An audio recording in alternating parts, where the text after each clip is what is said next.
Om Swastiastu. Perkenalkan, saya Niluputu Ayu Indrawati Putri, NIM 1154 selaku moderator, akan memandu jalannya presentasi mengenai materi bab 6 yaitu imbalan kerja. Adapun anggota kelompok saya yaitu Nikada Indah Maharusadi NIM belakang 1040, Niluputu Junita Ari Utari NIM belakang 1119, Nikomang Tripuja Nila Artini NIM belakang 1254, dan Ida Ayu Mas Mediana Devi NIM belakang 1261. Jadi langsung saja ke poin yang pertama akan dipresentasikan oleh rekan saya. Selanjutnya yaitu imbalan kerja jangka pendek dan perlakuan akuntansinya. Imbalan kerja selain dari pesangon pemberhentian kontrak kerja atau PHK yang jatuh tempo dalam waktu 12 bulan setelah akhir periode pelaporan akuntansi saat pekerja telah memberi jasanya. Perlakuan akuntansi atas imbalan kerja jangka pendek tidak memerlukan perhitungan aktuaria karena bersifat jangka pendek sehingga tidak didiskontokan. Seluruh nilai imbalan yang menjadi hak karyawan diakui sebagai beban, kecuali jika imbalan tersebut termasuk ke dalam biaya produksi persediaan atau perolehan aset tetap. Untuk ilustrasinya dapat dilihat lebih jelas pada slide. Nah, untuk jurnal dari kasus tersebut yaitu beban gaji sebesar 100.000 di debit dan utang gaji sebesar 100.000 di kredit. Sekian dari pemaparan saya, akan dilanjutkan oleh penyaji berikutnya. Om Swastiastu, perkenalkan nama saya Nikada Indah Maharusadi dengan NIM 1040. Di sini saya akan menjelaskan poin 1 tentang ilustrasi kasus pada bonus. Ilustrasi kasusnya bisa dilihat pada slide di samping.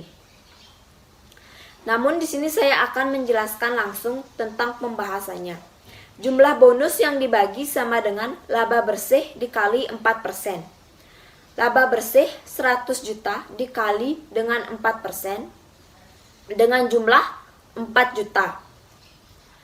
Kemudian jurnalnya, jurnal pencatatan PT Makmur Jaya 2016, beban bonus karyawan sebesar 4 juta di debit, hutang bonus pembagian laba sebesar 4 juta di kredit. Baik, di sini saya akan menjelaskan imbalan pasca kerja. Imbalan pasca kerja dikenal dengan nama pensiun. Namun tidak hanya mencakup pensiun, tapi semua imbalan yang akan diterima karyawan setelah masa kerja selesai seperti asuransi dan tunjangan kesehatan pasca kerja. Jadi, imbalan pasca kerja adalah imbalan kerja yang disediakan perusahaan atau selain pesangon dan akan diberikan kepada pekerja setelah menyelesaikan masa kerjanya. Pesangon bukan termasuk imbalan kerja karena karyawan berhenti sebelum masa kerja normalnya. Selanjutnya di sini saya akan menjelaskan perbedaan antara program iuran pasti dengan program imbalan pasti. Program iuran pasti ini, pada program ini pemberi kerja tidak memiliki kewajiban hukum atau kewajiban konstruktif untuk membayar iuran lebih lanjut jika dana pensiun tidak memiliki aset atau dana yang cukup untuk membayar seluruh imbalan kerja terkait enggan jasa yang diberikan oleh pekerja pada periode berjalan dan periode sebelumnya. Program imbalan pasti. Pada program imbalan pasti, perusahaan memiliki kewajiban hukum dan konstruktif untuk memenuhi pembayaran imbalan pada saat pekerja pensiun yang disebut kewajiban imbalan pasti. Kemudian di sini saya akan menjelaskan imbalan kerja jangka panjang lainnya dan perlakuan akuntansinya. Imbalan kerja jangka panjang lainnya adalah imbalan kerja atau selain pasca kerja dan pesangon yang jatuh tempo lebih dari 12 bulan setelah akhir periode pelaporan saat pekerja memberikan jasanya. Kemudian perlakuan akuntansinya, Untuk imbalan kerja jangka panjang lainnya, perusahaan menghitung total nilai neto dari jumlah sebagai berikut. Yang pertama, biaya jasa.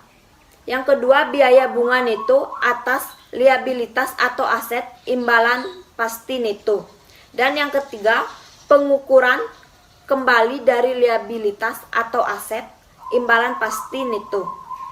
Baik, sekian pemaparan materi dari saya. Saya serahkan kepada rekan selanjutnya. Terima kasih. Perkenalkan, saya Nilu Putu Ayu Indrawati Putri, NIM 1154 akan menjelaskan mengenai poin 2. Yang pertama yaitu contoh transaksi program iuran pasti. Misalkan pada tanggal 30 Juni 2017, PT Sejahtera membayar iuran pensiun untuk bulan Juni sebesar 17 juta. Maka perusahaan akan mencatat iuran pensiun tersebut sebagai beban, sehingga jurnal transaksinya akan menjadi beban di debit sebesar 17 juta dan kas di kredit sebesar 17 juta. Selanjutnya, perlakuan akuntansi untuk program imbalan pasti lebih kompleks dari program iuran pasti. Hal tersebut dikarenakan pada program imbalan pasti membutuhkan adanya asumsi aktuaria untuk mengukur liabilitas dan beban yang harus diakui, serta kemungkinan akan menimbulkan adanya keuntungan atau kerugian aktuarial. Ada dua komponen utama dalam program imbalan pasti, yaitu ada kewajiban imbalan pasti dan aset program. Yang ketiga, saya akan menjelaskan mengenai istilah-istilah dalam program imbalan pasti. Yang pertama, ada kewajiban imbalan pasti adalah imbalan yang akan dibayarkan di masa depan atas jasa pekerja periode berjalan dan periode-periode lalu. Selanjutnya, nilai kini kewajiban imbalan pasti atau NKKIP adalah kewajiban masa depan pada kewajiban imbalan pasti yang diukur pada tanggal pelaporan sebesar nilai kini atau present value dan menggunakan tingkat diskonto. Selanjutnya ada aset program dan nilai wajar aset program atau NWAP. Aset program adalah dana yang disediakan untuk membayar kewajiban imbalan pasti. Sedangkan nilai wajar aset program atau NWAP adalah aset program yang diukur pada tanggal pelaporan sebesar nilai wajar atau fair value. Selanjutnya ada biaya jasa, yaitu ada biaya jasa kini dan biaya jasa lalu. Biaya jasa kini adalah kenaikan nilai kini kewajiban imbalan pasti atau NKKIP atas jasa pekerja dalam periode berjalan. Dengan bertambahnya jumlah masa kerja pada satu periode, maka akan menyebabkan timbulnya biaya jasa kini pada periode tersebut, dan dapat menyebabkan meningkatnya nilai kini kewajiban imbalan pasti yang akan dibayarkan nanti. Selanjutnya ada biaya jasa lalu, yaitu perubahan NKKIP atau nilai kini kewajiban imbalan pasti akibat perusahaan melakukan amandemen program imbalan pasti atau melakukan curtailment, yaitu penurunan signifikan atas jumlah pekerja yang ditanggung. Selanjutnya ada keuntungan atau kerugian atas penyelesaian, yaitu ketika perusahaan melakukan transaksi yang menghapuskan semua kewajiban hukum atau konstruksi atas sebagian atau seluruh imbalan pada program imbalan pasti. Selanjutnya ada biaya bunga, yaitu kenaikan nilai kini kewajiban imbalan pasti atau NKKIP yang timbul selama suatu periode, karena periode tersebut akan mendekati dengan penyelesaian atau pembayaran imbalan. Selanjutnya ada pengukuran kembali, yaitu yang mencangkup keuntungan dan kerugian aktuarial, yaitu penyesuaian akibat adanya perubahan asumsi aktuaria atas NKKIP atau nilai kini kewajiban imbalan pasti. Sekian yang dapat saya sampaikan, akan dilanjutkan oleh rekan saya. Om Swastiastu, perkenalkan nama saya Nifomanggi Pujanila Artini, NIM belakang 1254. Di sini saya akan mempresentasikan poin 3, yaitu materi tentang studi komprehensif. Nah, kelompok kami menggunakan laporan keuangan PT Kino Indonesia Tbk, di mana dalam laporan keuangan ini kami telah menganalisis CALK atau catatan atas laporan keuangan, khususnya pada poin imbalan kerja karyawan. Adapun analisis yang telah kami lakukan, yang pertama yaitu berdasarkan data pada CALK bahwa PT Kino Indonesia Tbk telah menerapkan PSAK 24 revisi 2013. Hal ini dapat ditunjukkan dari 1. Adanya pengakuan keuntungan dan kerugian aktuarial sebagai penghasilan komprehensif lainnya. Yang kedua, bunga neto dihitung dengan menggunakan tingkat diskonto terhadap liabilitas atau aset imbalan pasti neto, di mana hal tersebut sudah sesuai dengan perhitungan bunga neto pada PSAK 24 revisi tahun 2013. Ketiga yaitu biaya jasa terdiri dari biaya jasa kini dan biaya jasa lalu, keuntungan dan kerugian curtailment, dan penyelesaian jika ada atau hal tersebut sesuai dengan beban pensiun yang akan diakui dalam laba rugi menurut PSAK 24 revisi 2013. Adapun analisis yang kedua yang kami lakukan yaitu PT Kino Indonesia Tbk telah menerapkan program imbalan pasti, di mana hal tersebut dapat ditunjukkan dari PT Kino mengakui kewajiban imbalan kerja yang tidak didanai sesuai dengan Undang-Undang Nomor 13 Tahun 2003 dan beban pensiun berdasarkan program dana pensiun manfaat pasti grup ditentukan melalui perhitungan secara periodik. Om Swastiastu. Perkenalkan, saya Ida Imas Meida Devi dengan NIM belakang 1261.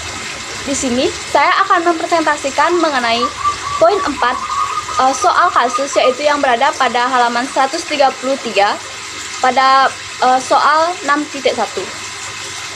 Pada kasus ini membahas mengenai PT Hari Tua yang memiliki program iuran pasti yang dibayar setiap akhir bulan sebesar 4 juta rupiah. Dan iuran pasti yang dibayar pada bulan November tahun 2015 dibayar sebesar 3 juta rupiah pada pertengahan Desember 2015. Selanjutnya, iuran pasti pada bulan Desember 2015 dibayar secara keseluruhan pada Januari 2016. Di sini yang ditanyakan yaitu mengenai liabilitas yang diakui oleh PT Hari Tua mengenai program iuran pasti ini. Di sini saya akan membahas mengenai cara mencarinya, yaitu yang pertama yaitu kita harus mencari terlebih dahulu total iuran pasti yang telah dibayarkan yang seharusnya dibayarkan oleh PT Hari Tua pada tahun 2015. Di sini cara mencarinya yaitu kita mencari dari total